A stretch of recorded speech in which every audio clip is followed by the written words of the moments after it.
આપણે હવે આ ખરેખર એક એવો મુદ્દો છે જે સેન્સિટિવ છે, શરમજનક પણ છે, કારણ કે ગુજરાતની જે હંમેશા જે ચૂંટણીઓ થઈ છે એમાં આવું ક્યારેય ચિત્ર ભાગ્યે જ જવલ્લે જ સામે આવ્યું હશે, કારણ કે ગુજરાતની આ રીત નથી, પરંતુ આ સામે આવ્યું છે અને સવાલો સ્વાભાવિક છે કે જન્માવાનું છે. પરંતુ લોકશાહીના પર્વની જ્યારે ગઈકાલે રંગેચંગે ઉજવણી કરવામાં આવી, ઉત્સાહ પણ દેખાવો, બળબળતા બપોરમાં લોકો વોટિંગ કરવા માટે નીકળ્યા પણ હતા, પરંતુ 5% 2019ની સરખામણીએ 5% ઓછું વોટિંગ આ વખતે થયું છે. તો આ ઓછા વોટિંગથી કોને નુકસાન, તેના પર આપણે ચર્ચા કરીશું, કારણ કે જે આંકડાઓ કહી રહ્યા છે 25 બેઠકો પર આ વખતે સ્વાભાવિક છે કે મતદાન થયું, કારણ કે સુરતની બેઠક પર તો પહેલેથી જ નક્કી થઈ ગયું હતું. એટલા માટે જે 25 બેઠક પર મતદાન થયું એમાંથી માત્ર 8 જ બેઠકો એવી છે કે જેના પર 60% કરતાં વધારે વોટિંગ થયું છે. ઓવરઓલ ગુજરાતની આપણે વાત કરીએ તો ગત વખતે 64.51% વોટિંગ થયું હતું, પરંતુ આ વખતે તે 59.51% પર આવી ગયું. એટલે 5% જે ઓછું વોટિંગ થયું છે એની પાછળના કારણો શું છે અને એનાથી કોનામાં ચિંતા પ્રવર્તી રહી છે, અત્યારે આ ઓછો વોટિંગ કોના માટે પડકાર લઈને આવ્યું છે, બધા જ મુદ્દાઓ પર આપણે વિશ્લેષણ કરીશું, આંકડાઓનું વિશ્લેષણ કરીશું. માત્ર એક જ જે બેઠક હતી આ 25 બેઠકમાં એ હતી બનાસકાંઠા, કે જે આ વખતે ગત વખત કરતાં સારું વોટિંગ થયું છે. 3.44% વોટિંગ વધ્યું છે માત્ર એક જ બેઠકમાં બનાસકાંઠામાં. ચર્ચા આપણે કરીશું ઓછા વોટિંગથી કોને નુકસાન. આપણી સાથે હેમાંગ વસાવડા કોંગ્રેસમાંથી જોડાયેલા છે, ભારતીય જનતા પાર્ટીમાંથી આપણી સાથે ડોક્ટર અનિલ પટેલ પ્રવક્તા જોડાઈ ગયા છે. આ બંનેનું સ્વાગત છે. સૌથી પહેલા હવે અનિલભાઈ, આ મુદ્દા પર આપની પાસે આવીએ.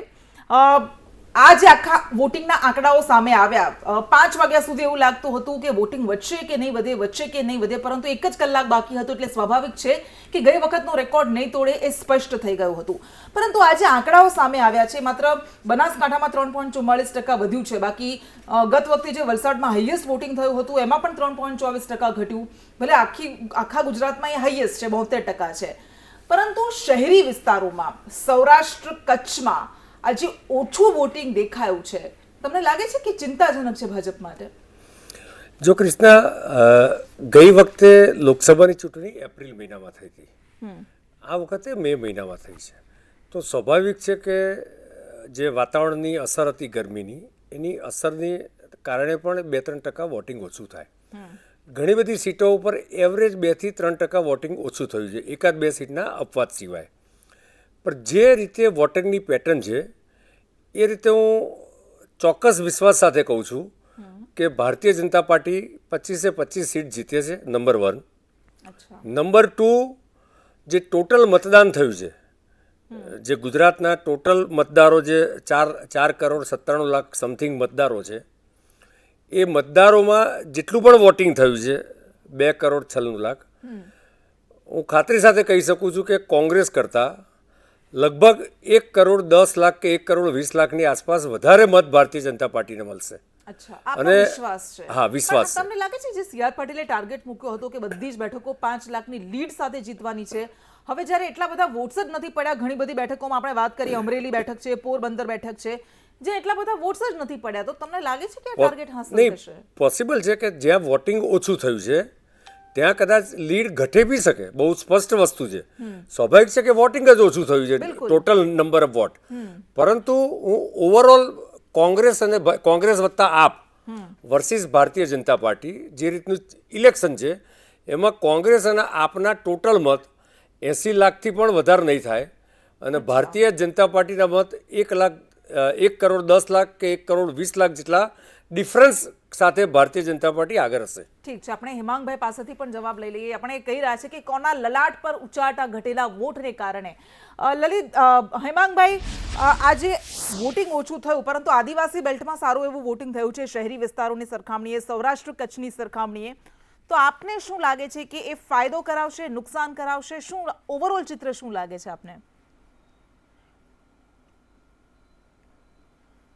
સૌથી પહેલી વાત કરું કે જે ઓછું વોટિંગ થયું છે એ એક પક્ષને નુકસાન, બીજા પક્ષને ફાયદો, બીજા પક્ષને નુકસાન, પહેલા પક્ષને ફાયદોની વાત કરવાને બદલે મને લોકશાહીની ચિંતા થઈ છે.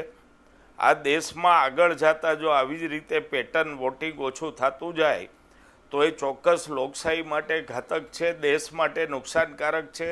એ ચિંતા મને સૌથી પહેલી થઈ છે. તંત્રએ ખૂબ પ્રયાસ કર્યો, બ્રાન્ડ એમ્બેસેડર બનાવ્યા, જાહેરાતો આપી, વોટિંગ વધારવા માટે, મતદારોમાં જાગૃતિ લાવવા માટે, એમાં કાંઈ ખૂટ્યું નહીં. પણ મતદાર કેમ નારાજ રહ્યો કે ઉદાસીન રહ્યો એ વાત આપણે વિચારવી જ પડે. આપ વિચારો, 60% જ મતદાન થયું છે. 60%. 32% મત જે લઈ જાય, 31-32% એ જીતી જવાનો. 68% લોકો નારાજ છે અથવા મત નથી આપ્યો, એ સત્તામાં આવી જવાનો. એટલે આખો જે પ્રશ્ન છે એ લોકશાહીના મૂળમાં ચિંતન કરવા જેવો આ પ્રશ્ન છે. આ પહેલી વાત. બીજી વાત કે કયા કયા વિસ્તારમાં કઈ રીતે વોટિંગ થયું છે. અનિલભાઈ તો અમારા મિત્ર છે અને ઘણા વિદ્વાન છે, એટલે એને તરત બધા આંકડા ને લોકો કાનમાં કહી બી ગયા કે અમે બીજેપીને મત આપ્યો છે, એટલે એણે કહી બી દીધું કે 2 કરોડ મતથી અમે જીતી જશું ને 1 કરોડ મતને. કયા વિસ્તારમાં કયા પોકેટમાં મતદાન ઓછું થયું છે એ ઉપર ફાયદો કે નુકસાનની વાત કયા પક્ષની કઈ સીટ ઉપર છે પણ આપણે લોકશાહીની આટલી ચિંતા થઈ છે, સારી વાત છે. લોકશાહીની ચિંતા તો આપણે બધા જ કરીએ છીએ સ્તંભો તરીકે. પરંતુ તો હેમાંગભાઈ, કારણ શું લાગે છે સૌરાષ્ટ્રમાં આટલું, આપ સૌરાષ્ટ્રમાંથી આવો છો, સૌરાષ્ટ્રમાં વોટિંગ એકંદરે જે નીરસ દેખાયું છે, અમરેલી પોરબંદરની તો હંમેશા એ પેટર્ન રહી છે, તો શું કારણ રહ્યું કે વોટર બહાર ન આવી શક્યો અથવા તો ન લાવી શક્યા? ત્રણ કારણ હું જોઉં છું.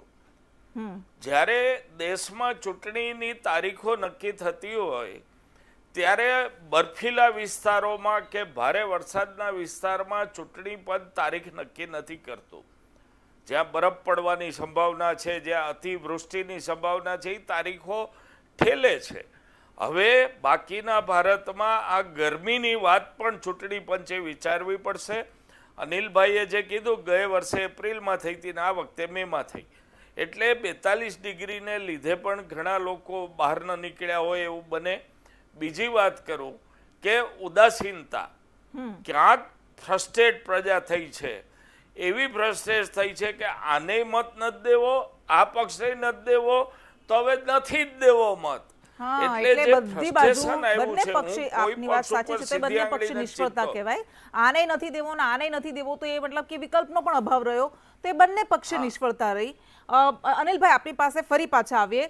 તમને લાગે છે કે આજે ઓછું વોટિંગ થયું, આબોહવાને જવાબદાર ગણવામાં આવી રહી છે, પરંતુ ક્ષત્રિય આંદોલનની ક્યાંય અસર થઈ હોય એના કારણે? કારણ કે આપણને ખબર છે કે વિરોધ હતો, એની અસર સ્કેટર્ડ જ થવાની હતી, એ સ્વાભાવિક હતું. તો તમને લાગે છે કે એ અસર હોઈ શકે? જો કૃષ્ણા, હેમાંગભાઈએ જે કહ્યું એ વાત સાથે હું સંમત છું કે લોકશાહીની રીતે આઝાદી પછી આજ દિન સુધી ક્યારેય આપણે 80-90% સુધી વોટિંગ દેશમાં ક્યાંય પણ પહોંચી શક્યા નથી. તો ક્યાંક ઘણા બધા કારણો અને પરિબળો હતા, પરંતુ ઇલેક્શન કમિશન છેલ્લા ક્રમશઃ 5-10-15 વર્ષથી જે રીતે પ્રયત્ન કરી રહ્યું છે, તમે કલેક્ટર બી પોતાનો ડાન્સનો કરતો વિડીયો મૂકે, રેપ સોંગ મૂકે, તમારા જેવા મીડિયા દ્વારા પણ અનેક પ્રયત્નો પ્રચારના થયા છે, પરંતુ ક્યાંક અનેક પરિબળો છે. એકલું ગરમી બી કારણ નથી. મને યાદ છે કે મે મહિનાની ગરમીમાં 1991નું લોકસભાની ચૂંટણી પણ થઈ હતી. ત્યારબાદ 5 વર્ષ પછી પણ લોકસભાની ચૂંટણી મેમાં જ થઈ હતી. 98માં પણ મેમાં હતી આપણા ત્યાં. તો આ પ્રકારે એક વાતાવરણ પણ એક થોડું ઘણું કારણ હશે, પરંતુ ક્યાંક મતદારોમાં કેટલાક લોકોની ઉદાસીનતા, ક્યાંક હજુ પણ એડ્રેસ અને મતદારનું બૂથ ક્રમાંક આ તે એમાં થોડી વિસંગતતા હજુ પણ ક્યાંક ને ક્યાંક હજુ પણ દેખાય છે. ઇલેક્શન કમિશન બહુ જ પ્રયત્ન કરે છે, છતાં પણ એ દેખાય છે. ત્રીજું એક કારણ જે મને બીજું દેખાય છે કે જે શ્રમિકો છે, જે શ્રમિકો કાં તો પોતાનું ગામ અથવા તો જિલ્લો છોડીને બીજે કામ કરવા ગયા છે અથવા બીજા પ્રાંતમાં ગયા છે, એમાંથી ઘણા બધા શ્રમિકો આવે છે, જે તે પોલિટિકલ પાર્ટી લાવવા માટે પણ પ્રયત્ન કરે છે, પણ બાય એન્ડ લાર્જ એમાંથી 10-15% પણ માળ આવતા હોય છે. ઓવરઓલ આજે હજુ પણ ઇલેક્શન કમિશન દ્વારા આખા દેશમાં જે અલગ અલગ રીતે જે સ્કેટર્ડ શ્રમિકો કામ કરે છે એ પણ એક વિષય છે.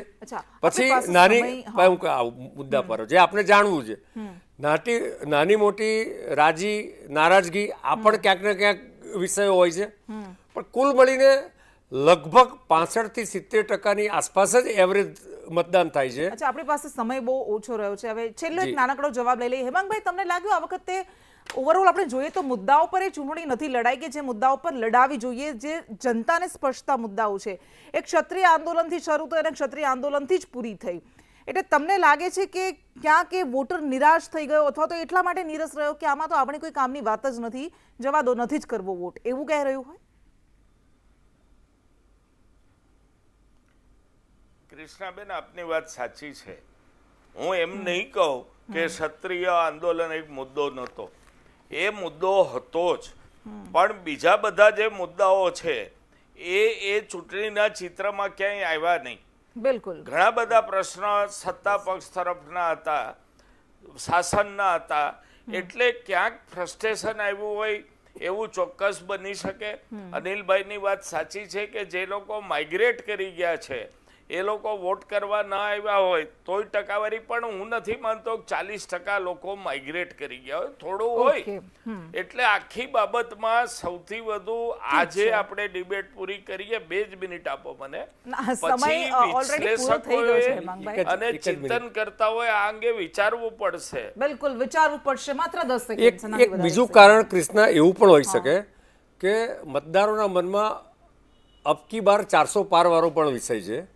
તો એમાં 1-2% મતદારો એવા પણ હોય કે ભાઈ આ તો આટલી બધી સીટો આવવાની જ છે કે હું મત આપવાની જો પેલી બિરબલને દૂધવાળી પેલી વાર્તા છે ને કે ભાઈ એ તો કોન્ફિડન્સ સારો છે. એટલે અનિલભાઈ, નથી વોટિંગ થયું, ઓછું થયું છે, એમાં પણ તમને એમાં કોન્ફિડન્સ આમાં એક બે નહીં, હું આવા તો ઓછામાં ઓછા 10 થી 15 કારણો આપણે ગણી શકાય કે જેમાં જુદા, પણ મૂળ લોકશાહી માટે આ ચિંતાનો વિષય છે. ચિંતાજનક બિલકુલ ગમે તે કારણ હોય 80-90% મતદાન થવું જોઈએ. બિલકુલ, એ તો ખબર નહીં થયું જ નથી, પરંતુ આ વખતે તો 70%ની અપેક્ષા હતી, એ પણ નથી થઈ શક્યું, એટલે આ ચિંતાજનક તો છે જ. કોને નુકસાન કરાવે છે, કોને ફાયદો, એ તો 4 જૂને ખબર પડશે. આપ બંને અમારી સાથે જોડાયા, આપનો ખૂબ ખૂબ આભાર.